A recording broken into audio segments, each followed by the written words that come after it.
which the Prince of Glory died. My richest gain I count at loss, and pour contempt on all my pride. Forbid it, Lord, that I should boast, saving the death of Christ my God. All the vain things that charm me most, I sacrifice them to His blood. See from His head, His hands, His feet, sorrow and love flow me held down. Did ever sorrow me? Oh, thorns compose so rich a crown, where the whole world of need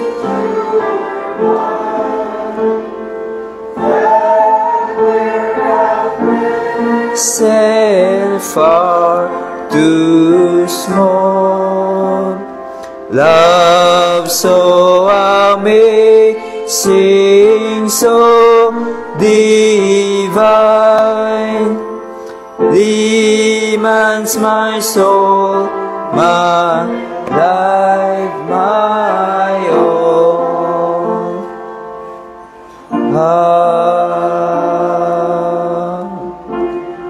Let's pray. Our gracious and Heavenly Father, we are thankful again for the new mercies that we have received from you. Thank you, Panginoon, for your grace that is abounding and your love for us, your people. Muli, Panginoon, ay humingi kami ng tulong at gabay sa inyo sa aming pong pag-aaral ng aming confession of faith. Salamat, Panginoon, for the things that you have taught us for the couple of months, Panginoon, about our confession. And again, as we dive into this, we pray, Father, that you would empower us, help us, Lord, especially ang magtuturo ng inyong ng confession of faith, na malayo kami, Panginoon, sa kamalian, pagkos mag-grasp namin ang katotohanan na tinuturo din ng aming confession. And we pray that you would grant us a humble heart to accept the truths that we are about to learn from our confession of faith. Sa lahat ng ito, kami po ay nagpupuri, nagpapasalamat sa inyo. In Jesus' name, Amen. So tayo po ay nasa chapter 30 na, no? Third to the last chapter ng ating confession of faith. At ito po ay may kinalaman pa rin sa ordinance ng ating church ordinance, no? Or yung ordinance na tinaguyod din ng ating Panginoon. Nakita natin yung nakaraan, yung baptism, and this time we will talk about the Lord's Supper. So medyo may kahabaan din yung chapter na ito. Meron siyang 8 paragraphs. At ito po, ang titignan natin ay yung first paragraph lamang, no? So, these are the major outlines sa ating pag-aaralan throughout this chapter. Yung institution of Lord's Supper, paragraph 1a, yung purposes of the Lord's Supper, yung nature, administration, the elements, and yung reception of the Lord's Supper, paragraph 7 and 8. So, titignan lang po muna natin yung pinakauna, yung paragraph 1. So, first of all, let's look at the institution ng Lord's Supper. Sinabi po sa paragraph 1a, the supper of the Lord Jesus was instituted by Him the same night wherein He was betrayed, to be observed in His churches unto the end of the world for the perpetual remembrance. So, first of all, sinasabi sa ating confession na it was instituted by Jesus Christ. So, yung Lord's Supper ay in-institute ng ating Panginoong Jesus. Our confession asserts na si Jesus as the Son of God and the head of the church ay tinaguyod niya yung ordinansa ng Lord's Supper. And if you remember, this statement restates yung sinabi sa chapter 28, paragraph 1, which reads, Baptism and the Lord's Supper are ordinances of positive and sovereign institution appointed by the Lord Jesus Christ, the lawgiver. So dahil ang Panginoong Jesus, ang Pangulo ng Iglesia, He has the right to establish this ordinance in remembrance of Him. At tinaguyod nga ito ni Jesus para sa kapakanan ng kanyang iglesia sa pag-aalala ng natin ng kamatayan ni Jesus. At marapat na bigyan natin ng malaking emphasis sa pagse-celebrate ng Lord's Supper what Christ has done. Dahil ito ang tagubilin ni Jesus, di ba? Do this in remembrance of me. And this ordinance is a command by the Lord Jesus Christ, sovereign positive command by Jesus Christ. So kung hindi natin ito gawin or ineglect lang natin yung Lord's Supper, tayo ay nagkakasala at sumusuway sa ating Panginoon kung hindi natin ito observe bilang iglesia. Pangalawa, it was instituted on the night when Jesus was betrayed. So, ito yung occasion kung saan tinaguyod, ito yung time or occasion nung tinaguyod ni Jesus ang ordinance of the Lord's Supper. At kung nandito kayo last Sunday, yun yung tinuro sa atin ni Pastor, di ba? As we have learned last Sunday, Jesus and His disciples celebrated the Passover meal. And Jesus strongly desired, to have a Passover meal sa kanyang mga disciples. This is supposed to be a sweet fellowship with Jesus and sa kanyang disciples. But makikita natin na mayroong malungkot na nangyayari. Parang poignant na occasion, dahil ilang oras ang nakalipas, it was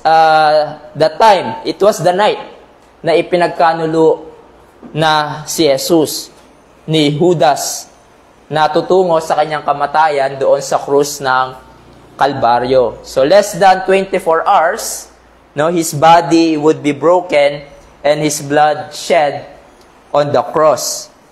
And this statement echoes the word of Paul in 1 Corinthians 11:23, kung saan sinabi doon, For I received from the Lord what also delivered to you, that Jesus on the night when He was betrayed, took bread. Now, very important to, yung statement na ito, dahil dito ay pinapakita ni Paul by writing that Jesus was betrayed on the same night na ini-establish ni Jesus yung Lord's Supper. Pinapakita sa atin dito na yung institution of Lord's Supper, it really happened. Meaning, ito ay historical fact. Hindi ito katang-isip lang ni Apostle Paul na kung tatanungin siya ng mga taga-Corinth o ng mga tao kung saan nakuha ni Apostle Paul yung ordinance na ito, he can simply point to the night Jesus was betrayed and instituted the Lord's Supper. So, ito ay historical fact. So, there's no question na inutos talaga ito ni Jesus na dapat gawin ng kanyang mga disciples. And now, si Paul ay tinatagubilin niya ito sa churches na i-observe nila. But also, it is to be observed in the churches.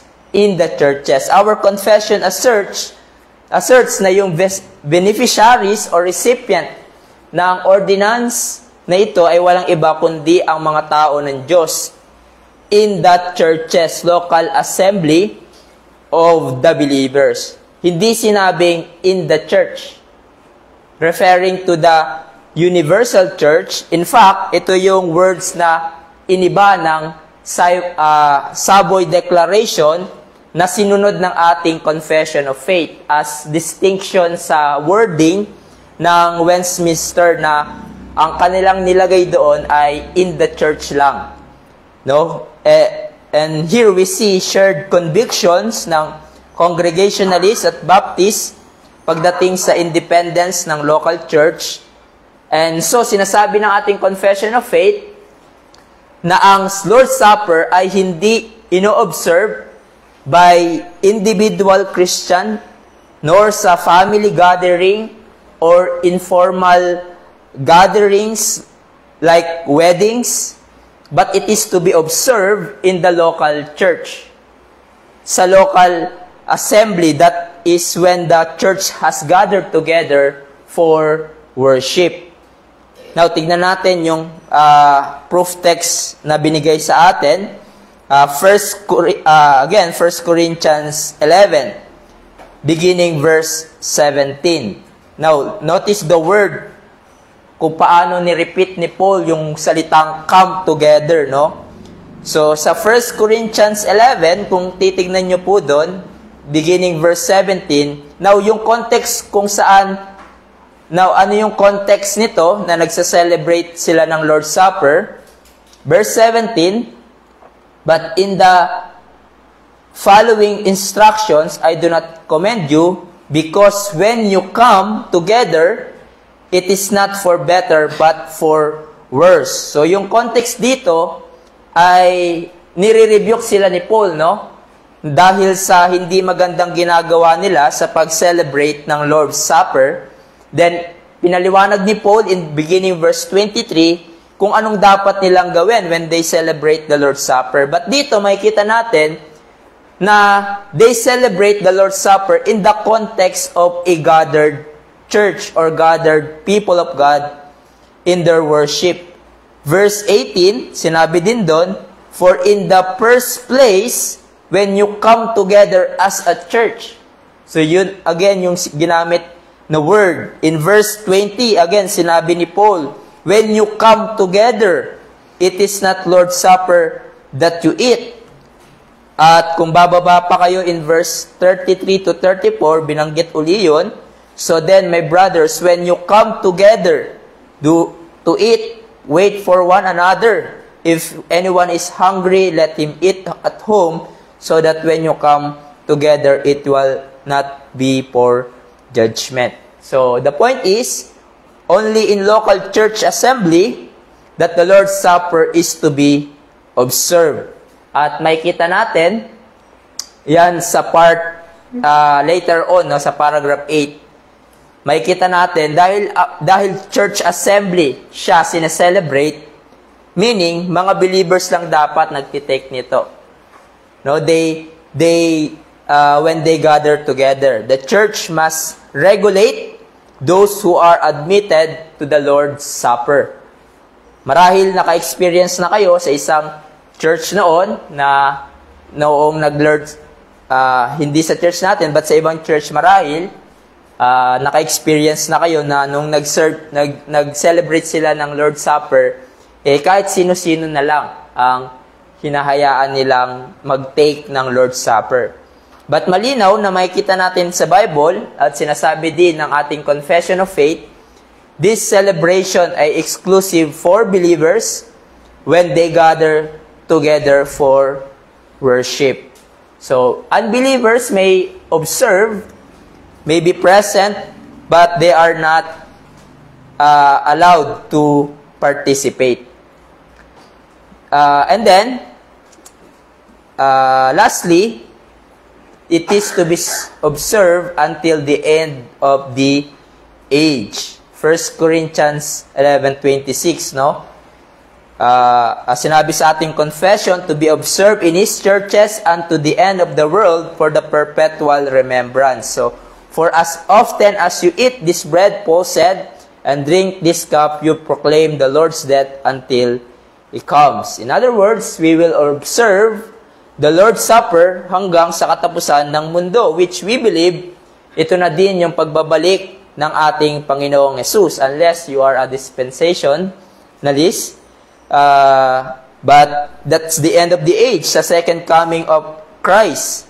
And so habang hindi pa dumarating yon, we are commanded to continually remember Christ's death through the Lord's Supper.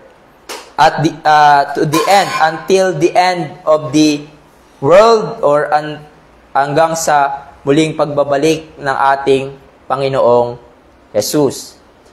Now, that leads us sa purposes ng Lord's Supper. Andito, mas titignan natin ng pansin. Sabi doon, paragraph 1b, showing forth the sacrifice of Himself in His death, confirmation of faith of believers in all the benefits thereof, their spiritual nourishment and growth in Him, their further engagement in and unto all duties which they owe to Him, and to be a bond and pledge of their communion with Him and with each other. Now, just a preface, no? This is very important na malaman natin ang purpose kung bakit tayo nag-o-observe ng Lord's Supper. Dahil kung nag-o-observe lang tayo ng Lord's Supper na hindi natin alam ang purpose ng ating ginagawa, magiging walang kabuluhan ang ating pag-take ng Lord's Supper. Kaya mamaya may quiz tayo. Importante po, no, tandaan tong purposes na nilagay ng ating confession of faith. Una, sabi doon, ano yung one of the purposes? To remember Christ's sacrificial death. So the first purpose of the Lord's Supper na binanggit ng ating confession ay to remember Christ. Particularly, His sacrificial death for us. So nung tinaguyod ni Jesus yung Lord's Supper, di ba? He said to His disciples, "Do this in remembrance of me." The bread symbolizes His body that was broken for us, and the wine symbolizes of His blood that was shed for the forgiveness of our sins. So the symbolism of bread and wine points us to the death of Christ. And so in the Lord's Supper, ay inaalala natin yung ginawa ni Jesus, specifically, yung kanyang ginawang sakripisyo.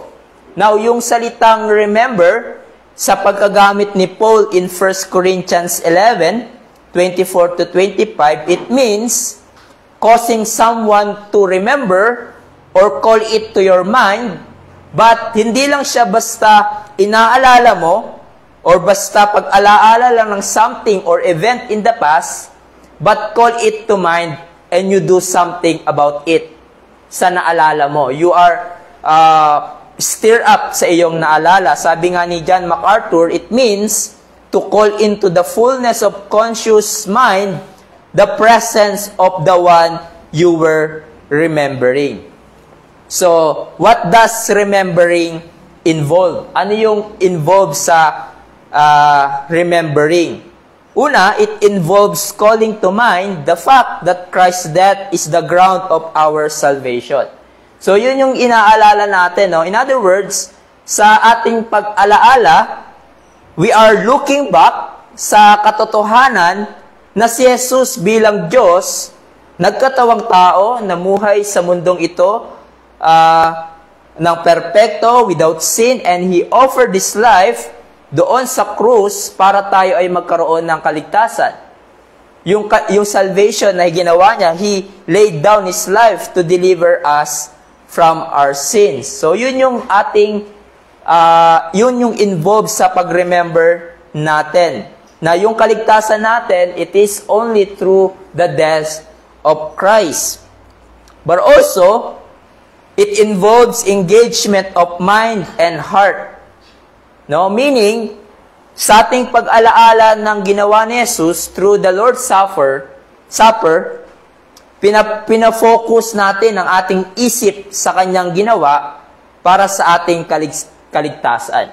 So doon nakatuon yung ating pag-iisip when we take the Lord's Supper. So by implication, pag nagtitake tayo ng Lord's Supper, sikapin natin na maging prepared. At hindi kung saan nakapokus ang ating isip o lumilipad ang ating isip sa mga bagay. Diba? Huwag nating kumbaga, sa biyaya ng Diyos, sikapin nating maging focus sa pag-take ng bread. Diba? Hindi yung pag nag-take ka ng bread, iniisip mo, ano ba to, lasang wafer, or kung ano-ano pumapasok sa isip natin. No? O antigas naman ang tinapay, ba't ganito yung pagkakaluto, etc. Tanggalin po natin yon. I-focus natin ang ating isip sa sinisimbolo ng bread and wine. But hindi lamang siya matter of engagement of the heart, of the mind, so we need to be focused sa pagtitake natin ng Lord's Supper. Hindi lamang engagement siya ng mind, na para bang katulad ng nakikinig ka sa isang history class, di ba? And you say, I remember that na nangyari yan. And that's it for you, no? But it involves our heart. In other words, inaalala mo yung ginawa ni Jesus in such a way na napupukaw ang iyong damdamin. Nagigising ang iyong affection kay Jesus. Ba, parang yung sineselebrate sa US ngayon. Veterans Day, di ba? Inaalala nila yung kagitingan ng mga tao. Yung iba, inaalala nila yon, but they also move sa kanilang puso. Sa kanilang pag-aalala ng mga kabayanihan o kadakilaan ng ginawa ng ibang tao. So, parang ganun, napupukaw ang ating damdamin. You are stirred up to what you remember. You are moved in your remembrance of what Christ has done for you. As one writer says, we are to remember to Him in a way that stirs us in the inner man to love our Savior more and moves us to serve Him more wholeheartedly. So we are to remember Him. We focus our mind sa pag-take ng Lord's Supper, but also with the engagement of the heart in such a way that we are stirred up to love our Savior more. And then, sumunod, it involves an exercise of faith to feed our soul. In the Lord's Supper, hindi lang natin inaalala yung historical facts about Jesus, and in remembering we are moved or stirred up. But also we look upon the Lord through the symbols by faith. At nagtitiwala tayo na itong pag-aalaala natin ay napapakain ang ating kaluluwa, na-nourish ang ating kaluluwa. So the time of the Lord's Supper, yung time po ng pag-take ng Lord's Supper, is not a time para mapawi yung gutom natin or ating uhaw. No? Na parang iba, hindi po gano'n, no? Na parang yung Lord's Supper, ito na yung time, no? Medyo gutom ako ngayon, so ito na yung time para mabusog at ma-refresh. Hindi po, it is a time to nourish our soul. It is a time to nourish our soul by faith sa ginawa ni Jesus. As R.C. Sproul said, every time we celebrate the Lord's Supper, His death is impressed not just on our memories, but on our souls. And we are nourished by that. sa pag-alaala by faith ng ginawa ni Jesus. Kaya nga, ang ordinances, di ba, like Lord's Supper, sinasabi natin, means of grace siya, di ba? Kaparaanan ng biyaya. Para lumakas ang ating pananampalataya at manurish ang ating kaluluwa. Dahil in the Lord's Supper, we experience spiritual communion with Jesus and we reflect by faith sa kanyang ginawa para sa atin. At tayo ay napapalakas spiritually. So, being in the place kung saan ginagawa ang Lord's Supper, for example, itong lugar na ito, or just simply taking the Lord's Supper without this kind of remembering, it will profit us nothing. No, kung walang gantong klaseng pag-remember, yung binanggit ko, kung mag-Lord's Supper ka nang walang gantong pag-remember, na walang involved ng mind, walang involved ng heart and soul, and exercise of faith, and you just go through the motion, yung pag-observe mo ng Lord's Supper ay walang saysay. Kahit present ka dito sa gathering, kahit nagte-take ka ng bread and wine, kung walang gantong pag-remember, it's just a waste of time. Sayang lang ang oras mo. Parang yung paniniwala, di ba, ng Roman Catholicism na tinatawag nila na ex operato, di ba? Meaning, na yung biyaya daw ay dumadating sa'yo by just performing the Lord's Supper. Basta mag-take ka ng bread, ng wine, or nandun ka sa kapulungan kung saan nag-take ng Lord's Supper, okay ka na. Yun yung kanilang paniniwala. Kung ganyan ang pagtrato natin sa Lord's Supper, sayang lang, walang saysay. Sayang lang yung time na nag-o-observe tayo ng Lord's Supper. And it profits you nothing spiritually. Nothing. Kaya nga, every time we have a Lord's Supper, we need to be really prepared sa gagawin natin. And then, pangalawa, so, yun yung una, one of the purposes, remembering. Pangalawa, to proclaim Christ's sacrificial death. It says in 1 Corinthians 11:26, "For as often as you eat this bread and drink the cup, you proclaim the Lord's death." Or sa New King James kasi, no, "Ye do shew the Lord's death." So the word "shew" in King James, it means to preach. So, or to proclaim. Kaya yung mga ibang translation like ESV, NASB, or New King James, ang ginamit nila is to preach or to proclaim. Kasi lumang English yung "shew", no?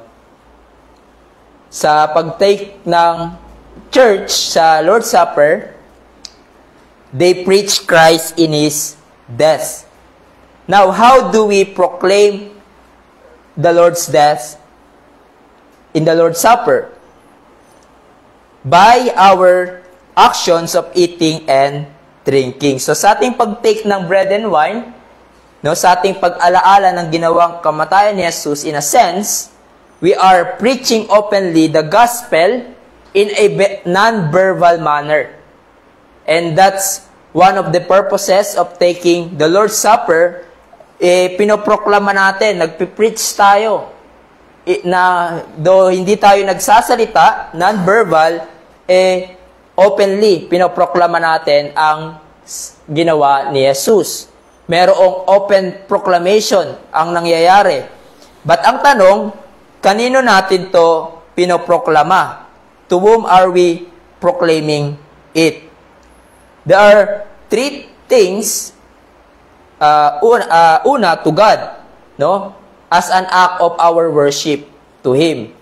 So, since ang Lord's Supper ay act ng pagsamba din natin sa Diyos, dinedirekta natin ang pagsamba natin sa Diyos, pinapahayag natin sa Diyos ng may papuri at pasasalamat ang ginawa ni Jesus para sa ating kaligtasan. So, ganyan, di ba? Pag may nagpe-pray patungkol sa bread, nagpe-pray sa wine, we give thanks sa Panginoon. For example, in Psalm 105, 1-2, sabi doon, "O give thanks to the Lord, call upon His name, make known His deeds among the peoples. Sing to Him, sing praises to Him, tell all of His wondrous works." So, parang ganito din ang ginagawa natin sa pag-take ng Lord's Supper. No? We proclaim, we sing to God with praise and thanksgiving yung kamangha-manghang ginawa ng Diyos sa ating kaligtasan. So we proclaim yung through the Lord's Supper to God as an act of our worship to Him. But also, we proclaim it to one another. Ibig sabihin, to our fellow believers. So nakita natin kanina, di ba, na yung Lord's Supper is not an ordinance for individual or private, for private worship, but it is for corporate setting, for local gathered church. So, ginagawa natin ang Lord's Supper for the benefit of our fellow believers. Just as our singing of hymns and prayers, pinoproklama natin ang kadakilaan ng Diyos sa bawat isa, in like manner, sa Lord's Supper, ganun din. Through prayers, through singing of hymns, we proclaim the Lord's death to one another, at tayo ay napapaalalahanan ng ginawa ni Jesus, and we are encouraged. So, by implication, wag din natin baliwalain yung mga hymns na pinapaawit kapag Lord's Supper. Or yung prayers na nangunguna sa panalangin sa Lord's Supper. Dahil sa pamamagitan niyan, ay pinoproklama natin sa bawat isa ang kadakilaan ng Panginoon. At nare-remind tayo through the lyrics and words ng kadakilaan ni Jesus, ng kanyang ginawa pagliligtas para sa atin. But also, and lastly, we proclaim it to unbelievers.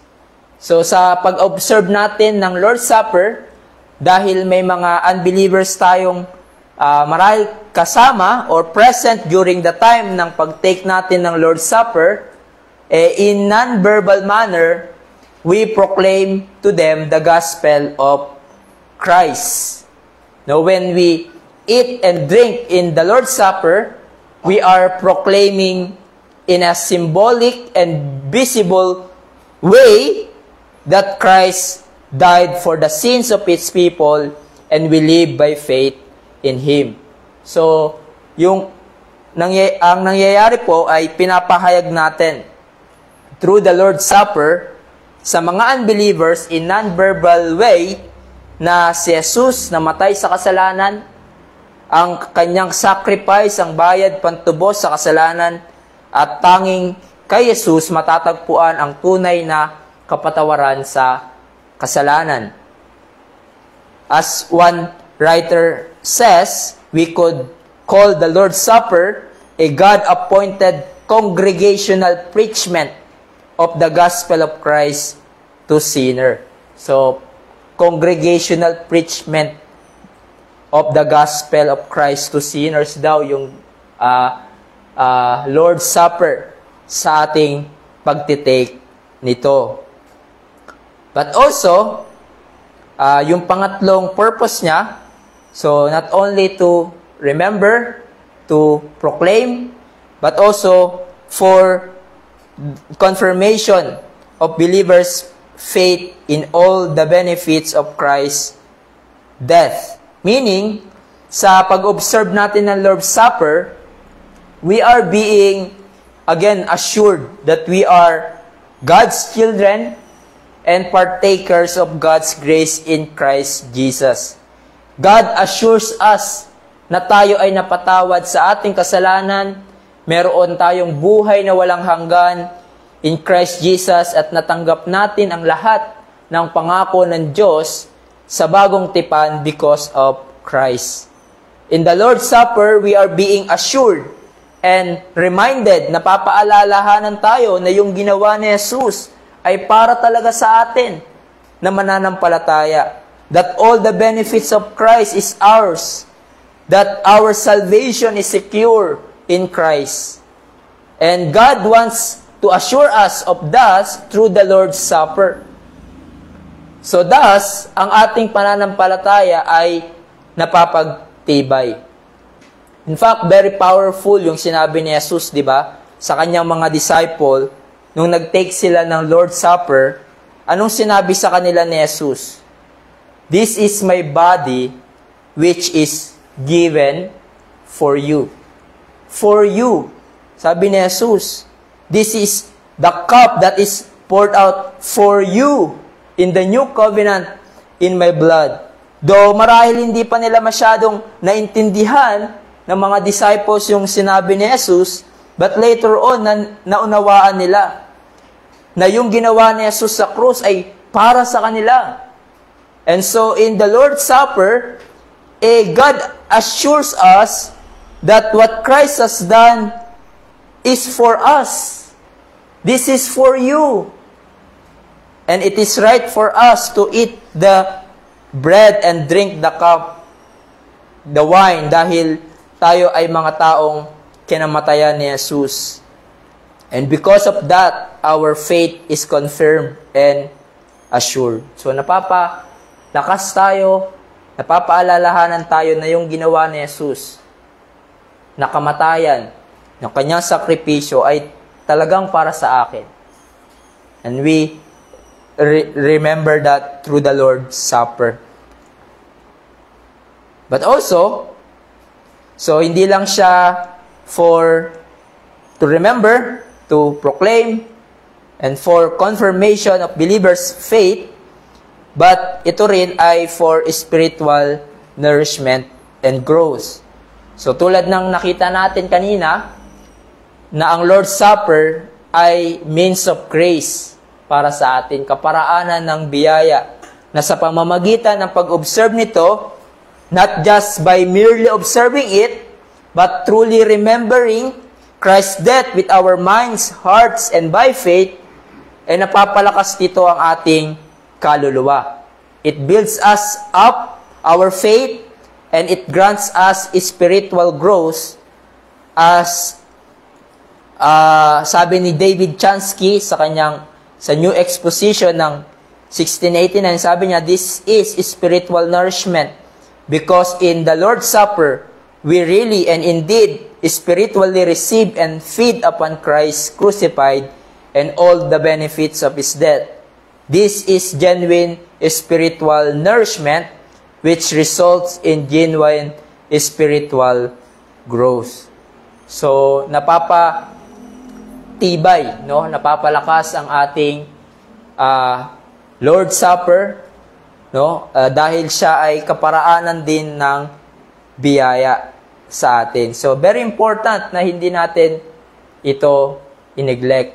Dahil kung ineglect natin ang Lord's Supper, nineglect natin ang paraan para tayo ay mag-grow sa pananampalataya. And then, second to the last, for the encouragement to further engagement in our duty.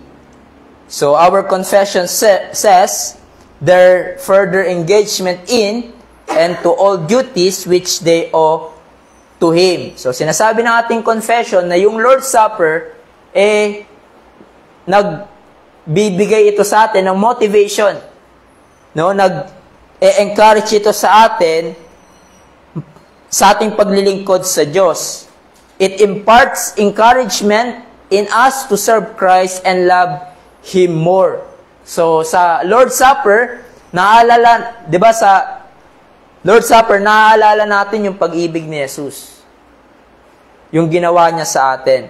Yung dakila niyang ginawa. At ang kanyang patuloy na pagmamahal sa atin. And that remembrance of His love, of what He has done, nag-uudyok sa atin to love Christ, to do our duty to Him. Kumbaga, nauudyokan tayong ibalik kay Jesus ang ginawa niya para sa atin.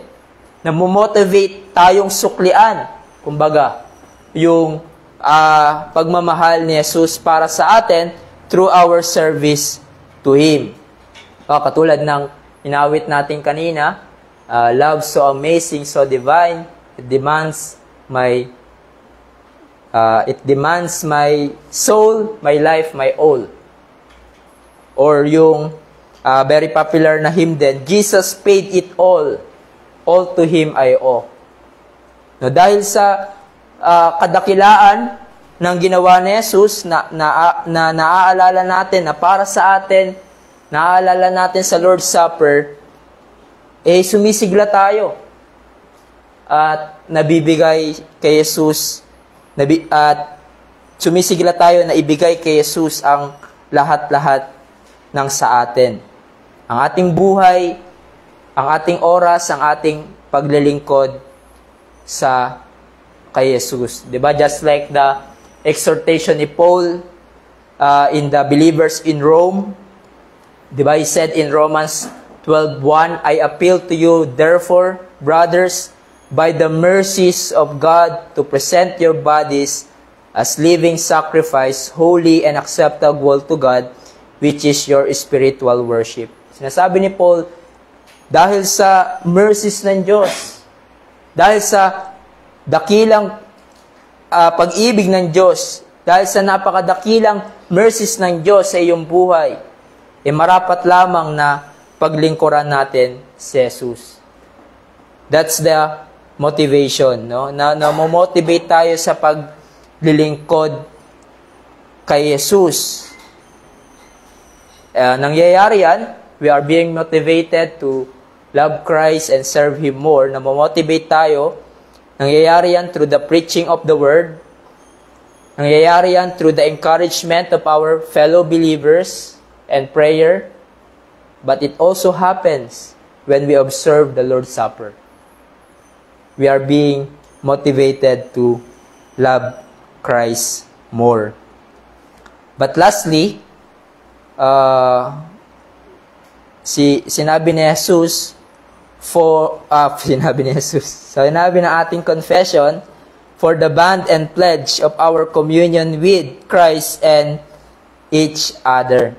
It says, and to be a bond and pledge of their communion with Him and with each other and with each other. So, yung observing the Lord's Supper together as a church represents na meron tayong fellowship kay Christ at meron tayong fellowship with fellow believers.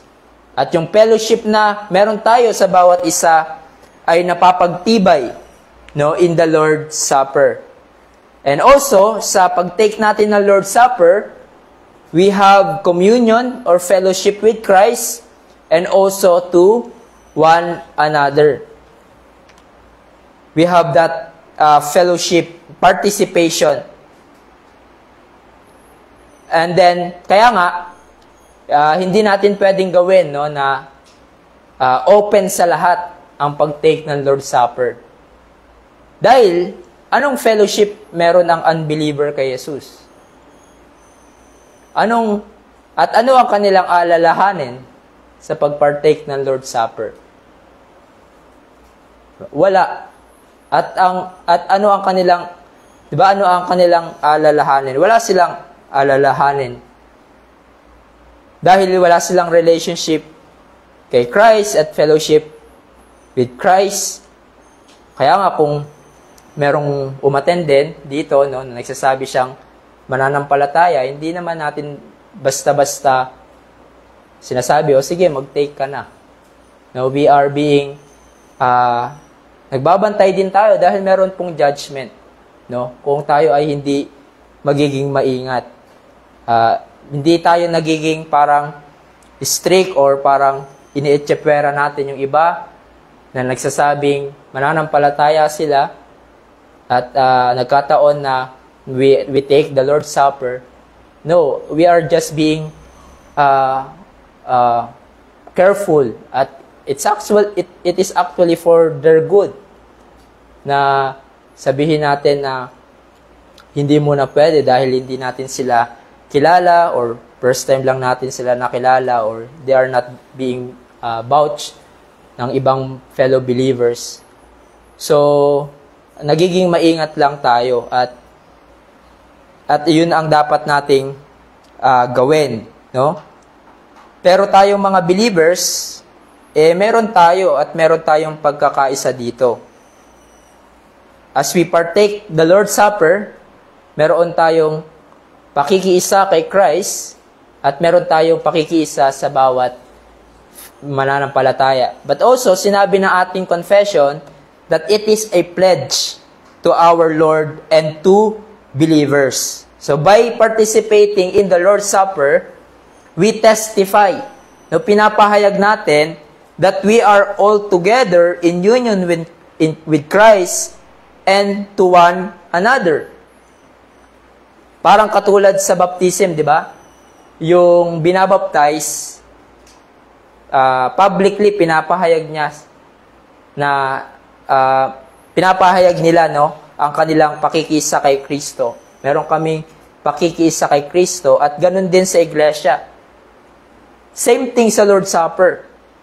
Pinapahayag natin na sama-sama tayo ay kaisa kay Kristo Jesus at kaisa sa iglesia, sa mga mananampalataya. So, tandaan po natin to, no, mga kapatid, yung purposes of the Lord's Supper. Dahil kung magte-take tayo ng Lord's Supper without this purpose, hindi po yan makaka-benefit sa atin at marahil tutungo din na hindi kalugod-lugod sa Panginoon yung purposes na ito. So it is very important to remember so that pag nag-gather tayo uli to take the Lord's Supper, maka-benefit talaga tayo sa pag-take natin nito. So tayo po ay manalangin.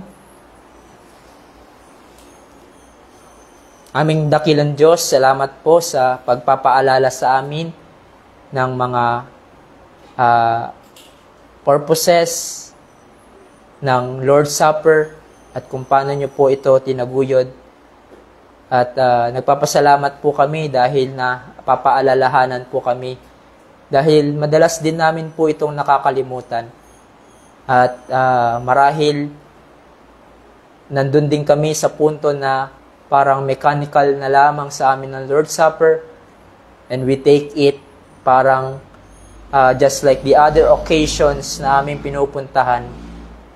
And with that, Lord, we ask for your forgiveness. And we pray, Lord, na as we again celebrate the ordinance of the Lord's Supper, we will have that really a true remembering of what Christ has done for us.